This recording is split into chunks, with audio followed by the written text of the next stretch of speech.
নমস্কার বন্ধুরা, আজ আমি আপনাদের হাঁসের ডিমের কষা রান্না করে দেখাবো। তার জন্য আমি এখানে 5টা হাঁসের ডিমকে ভালো করে সিদ্ধ করে ছাড়িয়ে নিয়েছি। এখন আসুন বন্ধুরা, দেখতে থাকুন আমি এই রান্নাটা কেমন করে করছি। এই রান্নাটির জন্যে আমার কিছু মশলা লাগবে, সেগুলো আমি রেডি করে নিয়েছি। আসুন দেখুন আমি কি কি নিয়েছি। এখানে নিয়েছি একটা মাঝারি সাইজের পেঁয়াজ আর 4-5টা রসুন একসাথে থেতো করে নিয়েছি, আর নিয়েছি একটা টমেটোকে কুচি করে, আর এখানে নিয়েছি একটু জিরে, আদা, 2টো কাঁচা লঙ্কা, 2টো শুকনো লঙ্কা একসাথে পেস্ট করে নিয়েছি।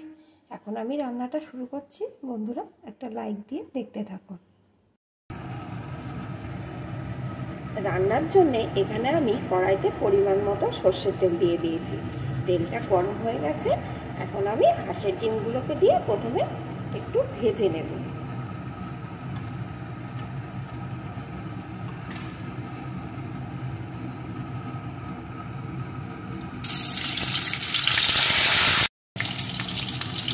দিয়ে দেবো একটু লবণ,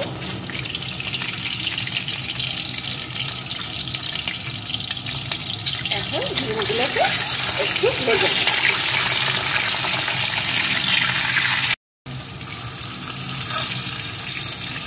ডিমগুলো আমার ভাজা হয়ে গেছে, এখন আমি তুলে নেব।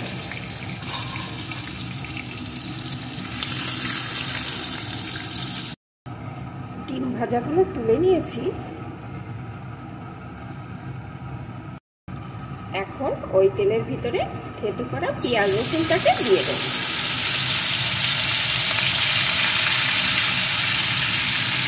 দিয়ে একটু ভেজে নেব।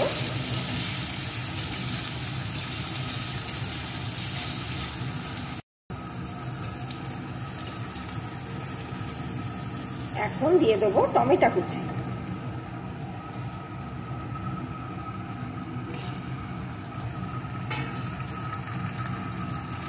এটাকেও একটু ভেজে নেব। একটু নাড়িয়ে আমি ওই বাটা মশলাটার পেস্টটা দিয়ে দেব।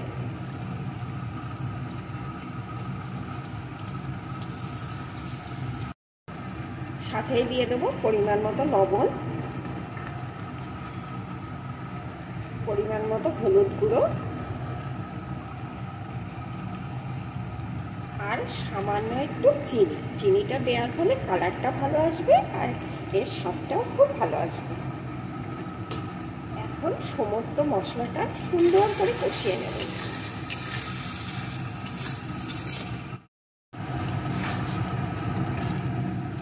মশলাটা সুন্দর করে কষিয়ে নিয়েছি। এখন আমি এর ভিতরে ভেজে রাখা ডিমগুলোকে দিয়ে দেব।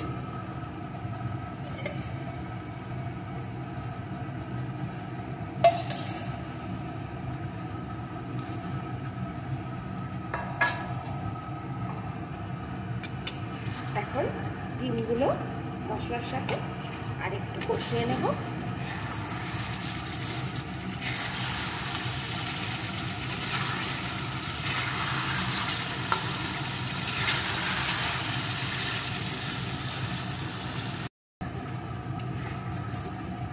ডিমগুলো মশলার সাথে সুন্দর করে কষিয়ে নিয়েছি। এখন এর ভিতরে দিয়ে দেবো একটু জল, খুব সামান্য জল দেব যেহেতু কষা কষা হবে।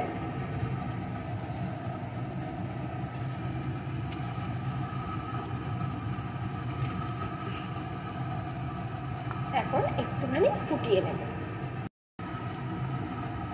ভালো করে আমি ফুটিয়ে নিয়েছি। এখন আমি এর উপর দিয়ে দেবো একটু গরম মশলার গুঁড়ো।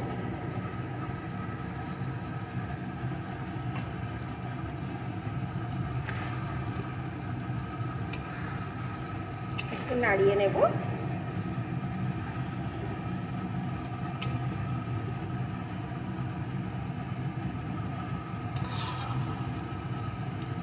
এখানে আমার রেডি হয়ে গেছে হাঁসের ডিমের কষা। এখন এটা আমি একটি পাত্রে নামিয়ে নেব।